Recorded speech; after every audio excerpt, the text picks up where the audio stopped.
क्या हिजबुल्लाह ऐसा होने देगा? क्योंकि बहुत बड़ी तंजीम है, बहुत ताकतवर है। क्या वो रिएक्ट करेगा और फिर भयानक जंग होगी? उसको डिसआर्म कर ही नहीं सकती। इम्पॉसिबल, इम्पॉसिबल, वजह? इम्पॉसिबल।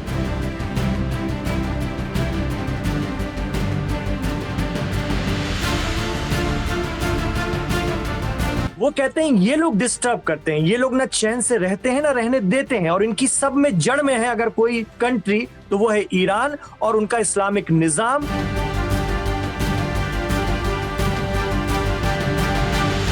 जेफरी एप्स्टाइन की फाइल खुलने दीजिए, आपको पता चल जाएगा कि दुनिया के कौन कौन से मुल्क के लोग उसके अंदर इन्वॉल्व हैं।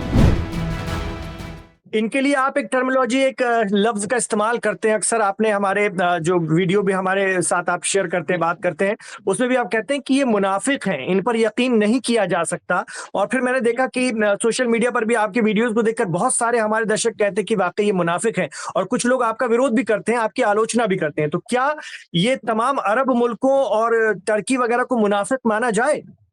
देखिए, मैं जो बात है, देखिए बात जब करनी चाहिए तो उसका कुछ सोर्स होना चाहिए। जब मैं आपके साथ बैठा हूं तो मैंने बहुत सी एजेंसीज को सुना, उस जी। पर जहन बनाया, गौर व फिक्र किया। तो एक तो जब मैं न्यूज पर बात करता हूं तो उसके लिए न मेरा कोई एजेंडा है कि मैं किसी को सपोर्ट करूं। दूसरी बातचीत है कि मैं एक मुसलमान हूं, जी। मेरा भरोसा कुरान पर है।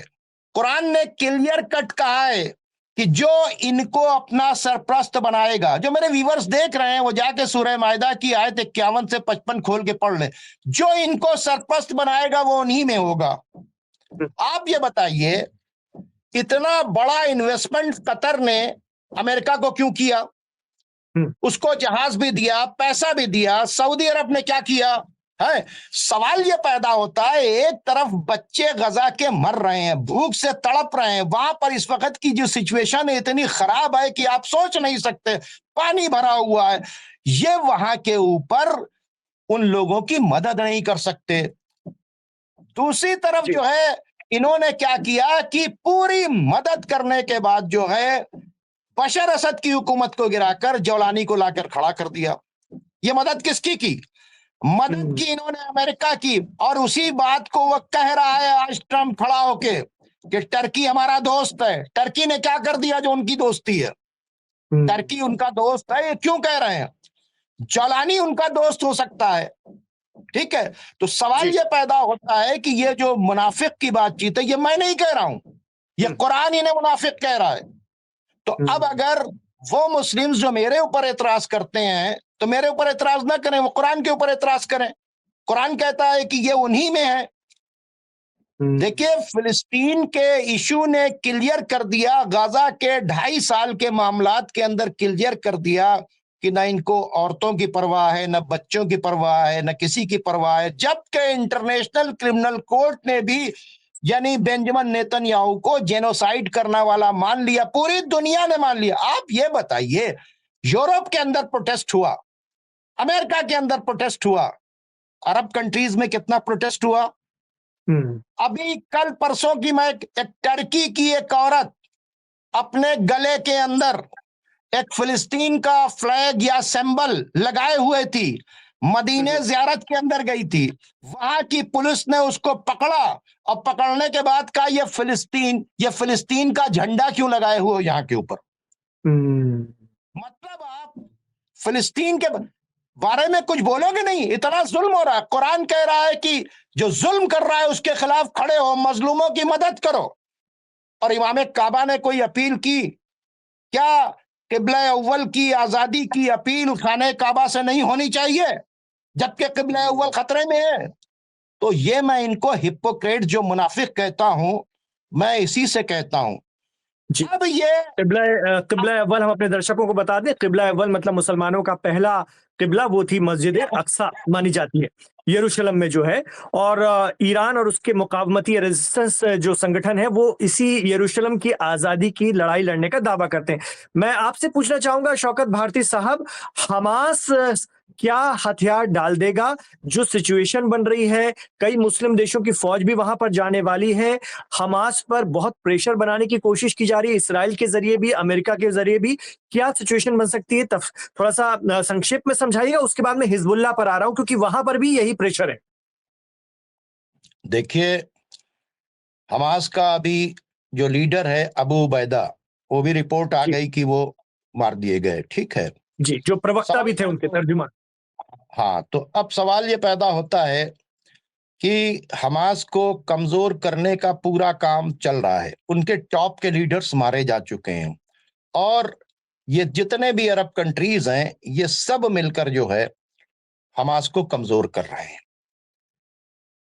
आप देखें कि सऊदी अरब का बयान है कि वेस्ट बैंक को अगर आप नहीं वो करेंगे तो हम आपके साथ नॉर्मलाइजेशन में जा सकते हैं। हम्म क्या मतलब है इसके? मतलब गजा ले जाओ, हमसे कोई मतलब नहीं है। हम्म तो इससे ये समझ में आ रहा है कि, और उसकी जो सप्लाई लाइन थी हमास की, वो कहां से हम्म मेंटेन थी? सीरिया से, उसे काट दिया गया। ठीक है, कौन लेकिन मेंटेन? यहाँ पर ईरान, शौकत भारती साहब, यहाँ पर इस सिचुएशन में और इस हालात में ईरान एतराज क्यों नहीं करता है? या फिर ईरान 12 दिनों की जंग के बाद इतना लागर हो गया है, इतना लस्त हो गया है, इतना कुट पिट के बराबर हो गया है कि अब वो इस हालत में नहीं है? नहीं नहीं, देखिए बात क्या है कि अभी ये बहुत बड़ा गेम है कि अगर ईरान अभी डायरेक्ट अटैक कर दे, इसी से ईरान क्या कह रहा है, हम पर अटैक करोगे तो हम अटैक करेंगे, और तैयारी पूरी कर रहा है। वजह क्या है कि अगर अभी ईरान अटैक कर देगा तो यही गल्फ कंट्रीज चिल्लाने लगेंगे, हम तो नेगोशिएशन की बातचीत कर रहे थे। अभी देखिए ट्रंप ने कहा है कि वो रिकंस्ट्रक्शन, अभी अभी बयान देखिए उसमें, हम गजा का रिकंस्ट्रक्शन करना चाहते हैं। देखिए लगाया ना मक्खन। तो ये किसके जरिए हो रहा है? कल ये कहेंगे साहब हम तो रिकंस्ट्रक्शन की बात कर रहे थे, हमने तो पीस को मेंटेन कर दिया था, धीरे धीरे पीस आगे बढ़ रही थी, लेकिन ईरान ने अटैक करने के बाद उसको खत्म कर दिया। ये वही अरब कंट्रीज, यही कतर कहेगा, यही सऊदी कहेगा, यही जॉर्डन कहेगा, यही इजिप्ट कहेगा, यही यूएई कहेगा। तो ये ऐसी सिचुएशन में लाकर खड़ा कर दिया है। आप जी देखें ना, आप तो खुद तमाम सोशल मीडिया के ऊपर देख रहे हैं कि किस तरह से आज भी 25 साल में कोई मदद ना करने के बाद और ईरान ने अपने टॉप लीडरशिप को खो देने के बाद बहुत से लोग जो हैं अभी भी अमेरिका और टर्की की तारीफ करते हैं और ईरान की बुराई करते हैं। ईरान में अगर छोटा सा प्रोटेस्ट हो रहा है तो उस प्रोटेस्ट को बता रहे हैं कि वहां रिवोल्यूशन, अरे भाई महंगाई हो गई तो प्रोटेस्ट होगा।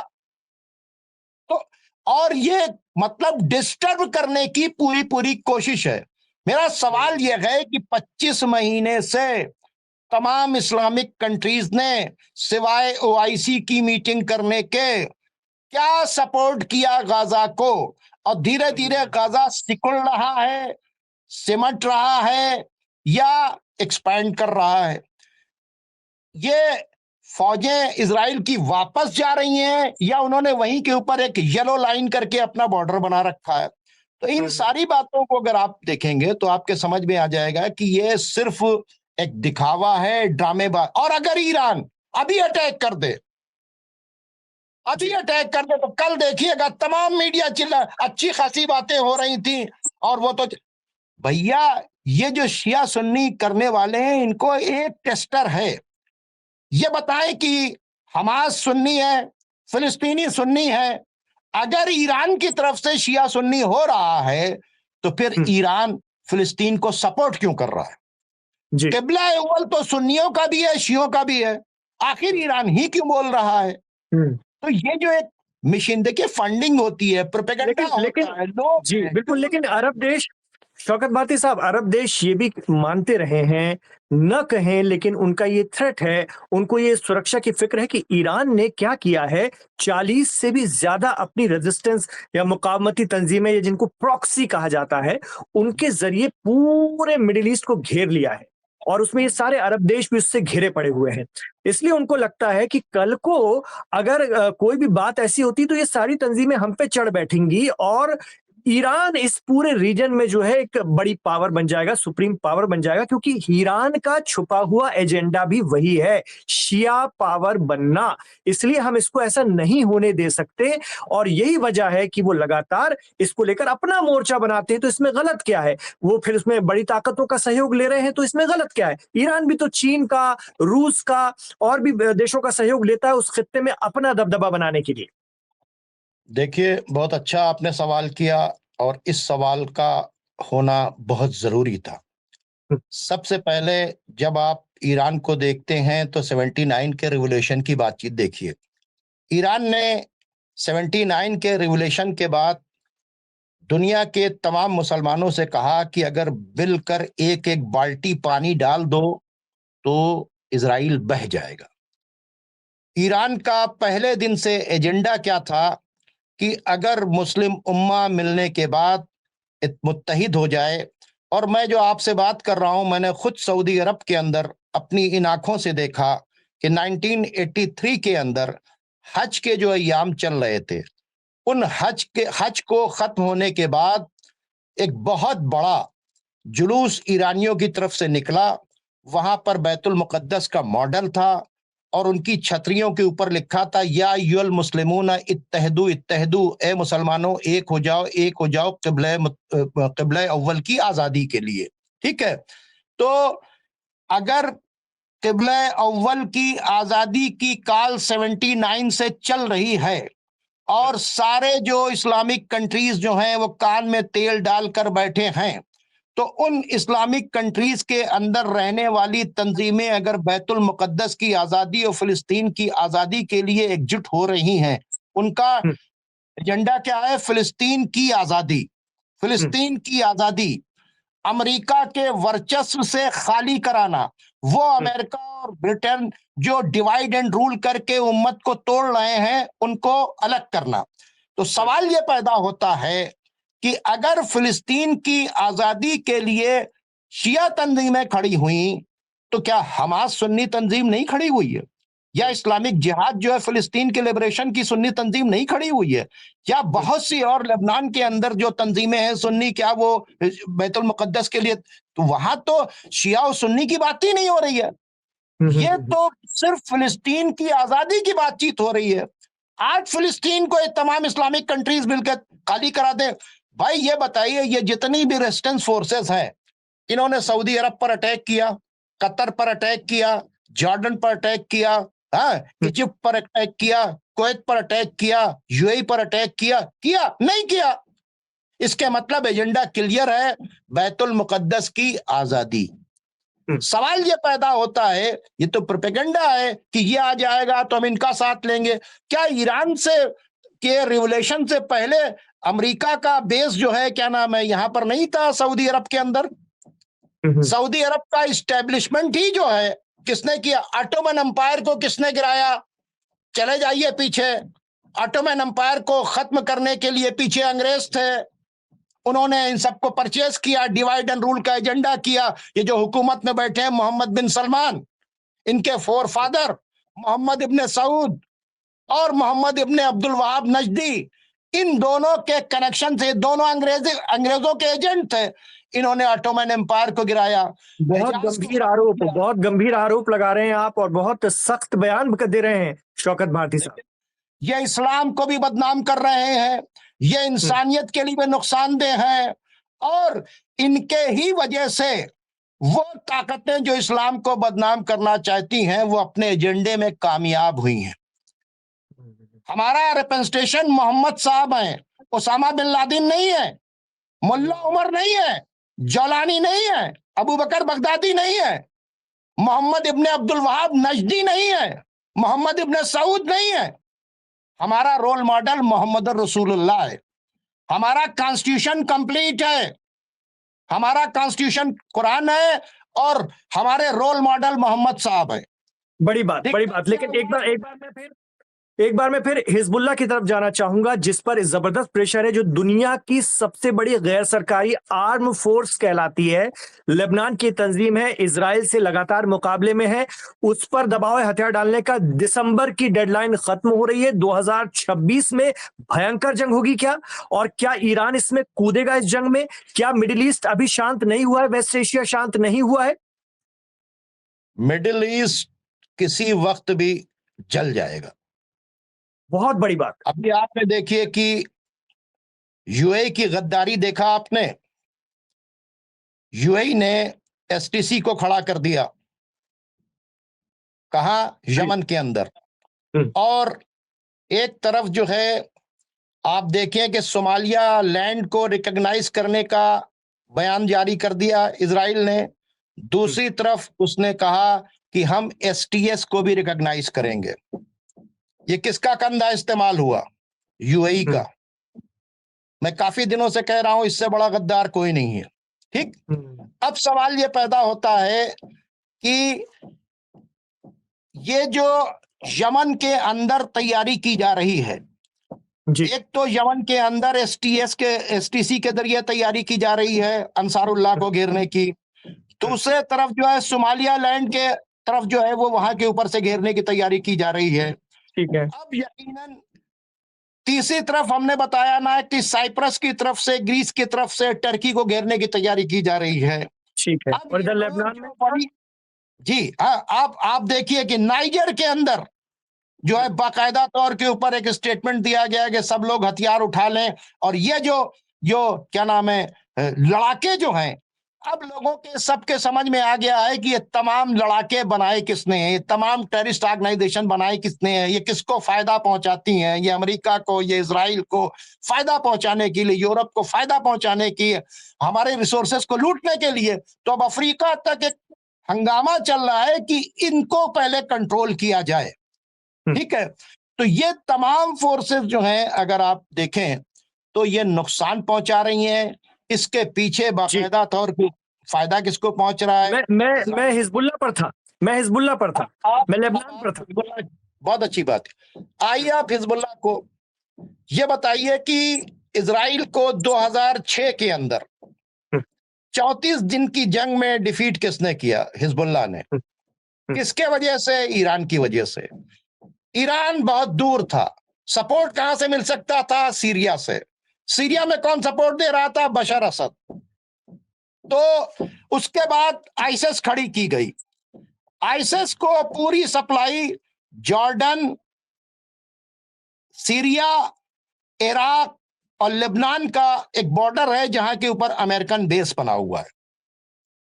उस बेस से पूरी तरीके से दुनिया भर के टेररिस्ट को बुलाकर, 80 कंट्री के टेररिस्ट को बुलाकर बशर असद की हुकूमत को गिराने के लिए अमेरिका अलायंस ने पूरी कोशिश की कि अब हम नहीं मरेंगे, तुम ही मरो। तो जिहाद के नाम पर अबू बकर बगदादी को और दुनिया भर के बहुत से ग्रुप जो थे वो सीरिया के उस वक्त बचाने के लिए हिजबुल्लाह गया था। उस वक्त गया हिजबुल्लाह अगर न जाता तो ये बहुत पहले सीरिया के ऊपर कब्जा कर लेते। बशर असद की हुकूमत बच नहीं पा रही थी, दमिश्क तक बची थी। तो मेरा सवाल वही है कि बशर अल असद गए, यमन भी, इधर हुतियों को भी घेर लिया गया, अब हिजबुल्लाह की बारी है। क्या हिजबुल्लाह ऐसा होने देगा? क्योंकि बहुत बड़ी तंजीम है, बहुत ताकतवर है, क्या वो रिएक्ट करेगा और फिर भयानक जंग होगी? उसको डिसआर्म कर ही नहीं सकती।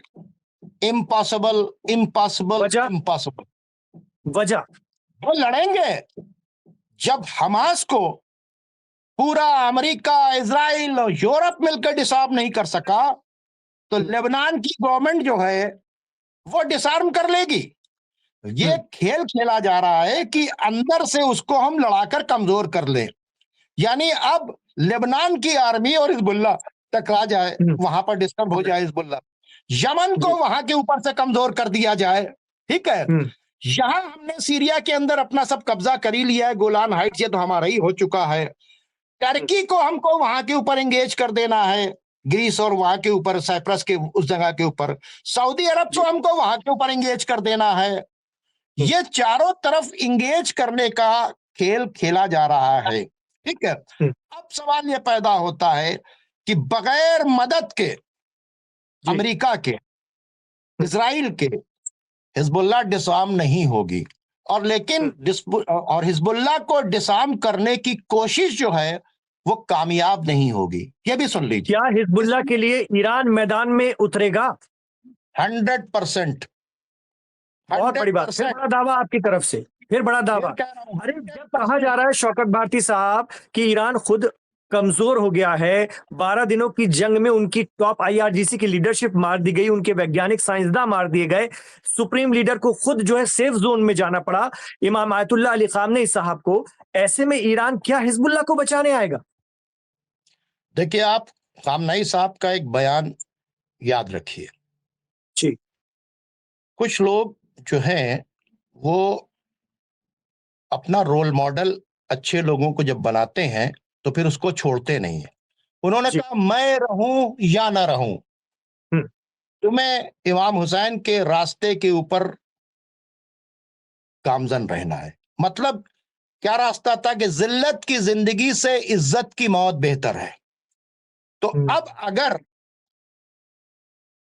ईरान का ये एजेंडा है जो चल रहा है, ठीक है, तो उन्होंने क्या कहा, मैं रहूं या ना रहूं। और आपने देखा कि टॉप कमांडरशिप मार दी गई, उसके बाद फिर मारी गई, उसके बाद फिर वो इस्टेब्लिश्ड हो गए। इस वक्त इकोनॉमिकली तोड़ने की पूरी कोशिश की जा रही है, इंटरनल सारे काम को करने की कोशिश की जा रही है, रजा शाह पहलवी के बेटे को लाने की कोशिश की जा रही है। ये सारी पूरी कोशिश है, लेकिन उसके साथ में तैयारी भी ईरान ने पूरी तरीके से कर रखी है। और ईरान अटैक अभी भी कर सकता है। जी। ईरान अटैक इसलिए नहीं कर रहा है कि जैसे ही अटैक करेंगे तो फौरन कहेंगे उसने अटैक कर दिया। तो डिफेंस की जो पॉलिसी है वो अडॉप्ट होगी। लेकिन एक ऐसी सिचुएशन अगर आ जाती है कि हिजबुल्लाह को डिसआर्म करने की बातचीत होगी तो ईरान 100% उसमें उतरेगा, यमन भी उतरेगा। और आप ये देख लीजिएगा कि ये सारे रेजिस्टेंस फोर्सेस जो हैं वो एक साथ उतरेंगे। अब उन्होंने एक ऐसी सिचुएशन जो आ गई है, अब उनको टर्की को कह दिया है, सऊदी को कह दिया है कि अपनी आंख खोलो, तुम्हें चारों तरफ से घेरा जा रहा है, अब भी तुम लोग नींद से जागो। आज आप बताइए तमाम अलायंस मिल जाए इजराइल के खिलाफ जी, तो आप यकीन मानिए कि इजराइल को जो भी मदद पहुंची है, हमास को कमजोर करने में अरब कंट्रीज ने काम किया है, टर्की ने काम किया है, सब ने काम किया है, हिजबुल्लाह को कमजोर करने के लिए काम किया है। लेबनान जो है डायरेक्शन किसका लेता है, वो क्या नाम है, सऊदी अरब का। सऊदी अरब और अमेरिका मिलकर डिसआर्म करने का काम कर रहे हैं। तो ये किसी और को कमजोर नहीं कर रहे हैं, ये डिपेंडेंट है जिन लोगों के ऊपर, वो इनको खतरे के अंदर ले जा रहे हैं। अब ये आवाज सऊदी अरब में भी उठने लगी है, टर्की में भी उठने लगी है, यमन के अंदर भी उठने लगी है, तमाम कंट्रीज के अंदर उठने लगी। ये क्या हो रहा है, ये धीरे धीरे ग्रेटर इजराइल एक्सपेंड कर रहा है। इजराइल तो अपना सारा खेल खेलता चला जा रहा है और तुम लोग वही गजा के चक्कर में पड़े हुए हो, तुम लोग इसी के चक्कर में पड़े हो, ईरान के चक्कर में पड़े हो। वेट एंड वॉच का नतीजा यह हुआ कि इस वक्त अरब कंट्रीज की जो आवाम है उसके अंदर बड़ी बेचैनी है, जिस तरह से इजराइल अपने ग्रेटर एजेंडे को आगे बढ़ा रहा है, ग्रेटर इजराइल के एजेंडे को, और ट्रम्प जैसे उसके पीठ को थपथपा कर इसको आगे ले जा रहे हैं। तो वो अब सबके समझ में आ रहा है। अब इनके लिए फैसले की घड़ी आ चुकी है। अब ये ईरान, सऊदी अरब ये तय करेंगे कि उनके साथ हैं या नहीं है। आपने देखा कतर पे अटैक कराया, कतर शौकत भारती साहब तय करना ही क्या है, जब इतना भारी इन्वेस्टमेंट प्रेसिडेंट ट्रम्प के आने पर ये मुल्क करते हैं, चाहे वो कतर हो, चाहे वो सऊदी हो, चाहे वो यूएई हो, एक प्लेन गिफ्ट करते हैं और इतना भारी इन्वेस्टमेंट करते हैं, आगे के 10 साल, 20 साल, 25 साल, 50 साल के लिए कार्य योजनाएं बन रही हैं। तो आपको क्या लग रहा है कि ये लोग छोड़ देंगे?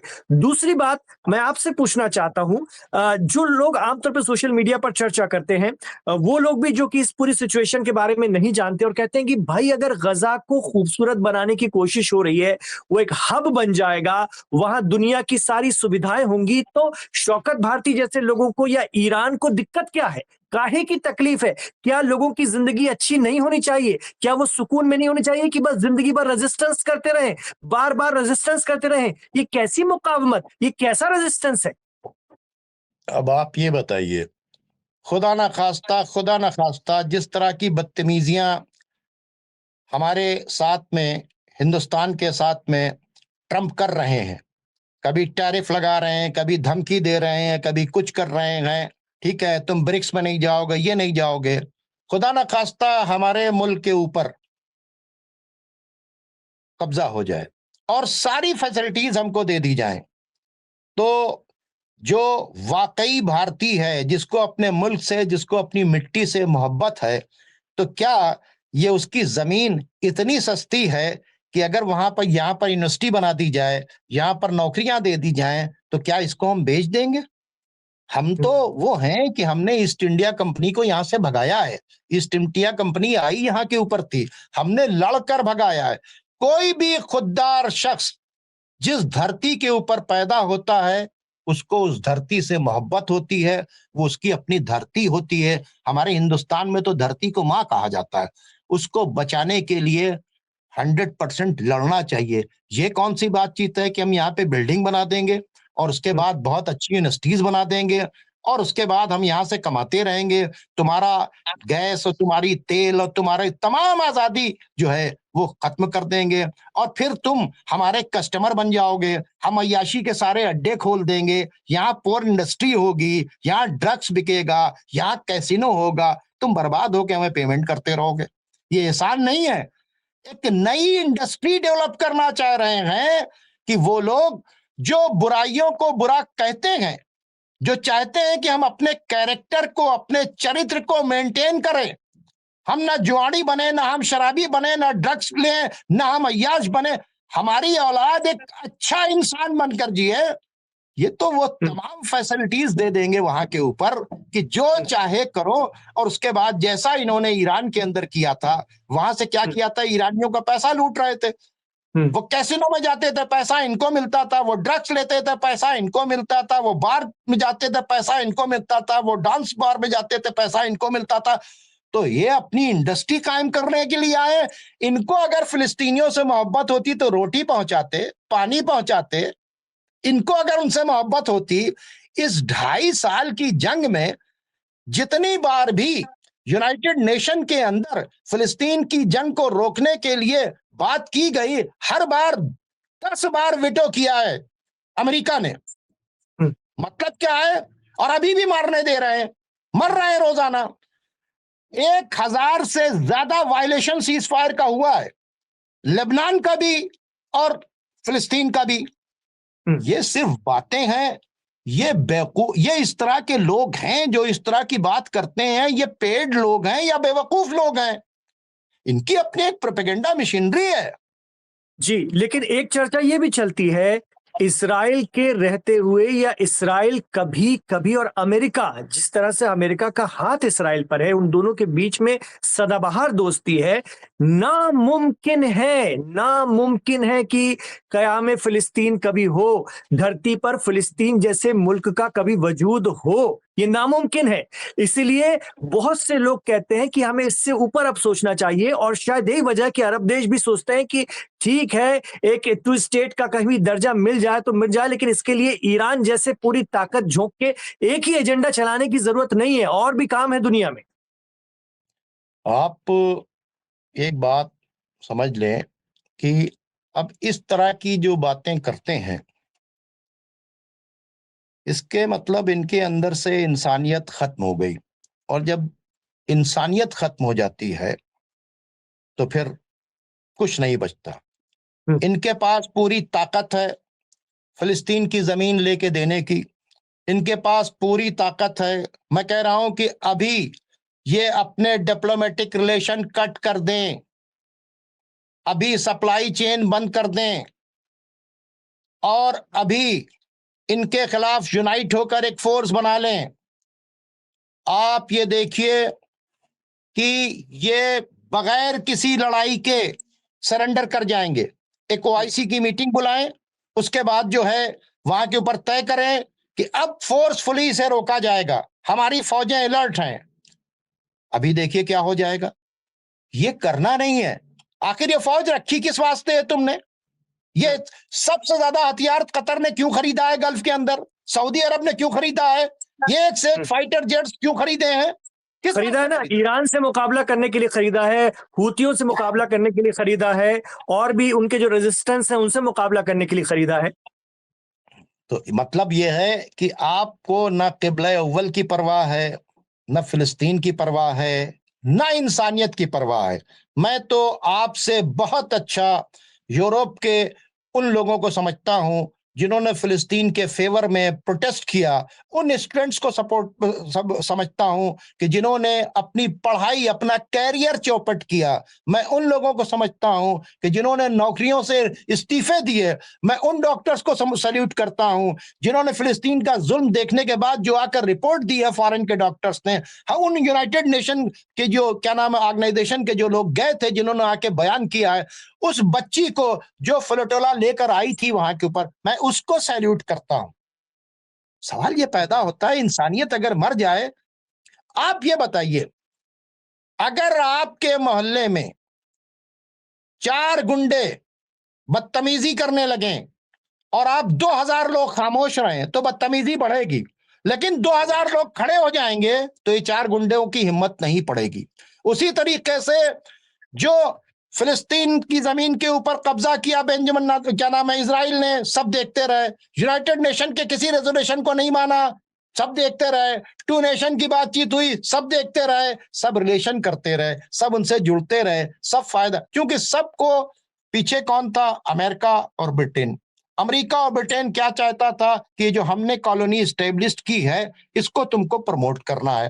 तो ये अपना, अच्छा, इनके तमाम वो एसेट्स जो गल्फ के अंदर हैं वो पड़े हुए हैं।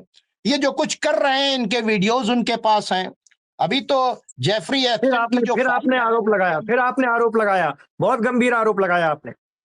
देखिए साहब, ऐसा है कि मैं तो कह रहा हूं कि वो फाइल अभी खुलने दीजिए, मेरा सेंटेंस पूरा होना दिए। जेफरी एप्स्टाइन की फाइल खुलने दीजिए, आपको पता चल जाएगा कि दुनिया के कौन कौन से मुल्क के लोग उसके अंदर इन्वॉल्व हैं और कितने लोग कहाँ के हैं और कैसे वो यूज हो रहे हैं, ये सब समझ में आ जाएगा।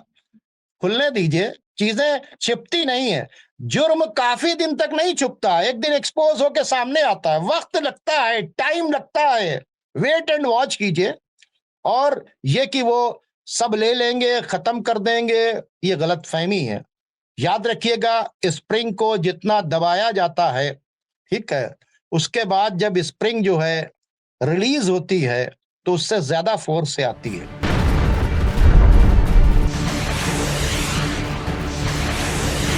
क्या हिजबुल्लाह ऐसा होने देगा? क्योंकि बहुत बड़ी तंजीम है, बहुत ताकतवर है, क्या वो रिएक्ट करेगा और फिर भयानक जंग होगी? उसको डिसआर्म कर ही नहीं सकती। Impossible, impossible, impossible.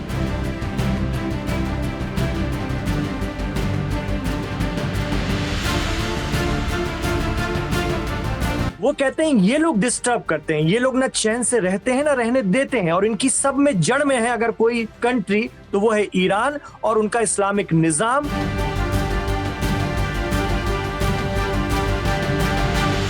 जेफरी एप्स्टाइन की फाइल खुलने दीजिए, आपको पता चल जाएगा कि दुनिया के कौन कौन से मुल्क के लोग उसके अंदर इन्वॉल्व हैं।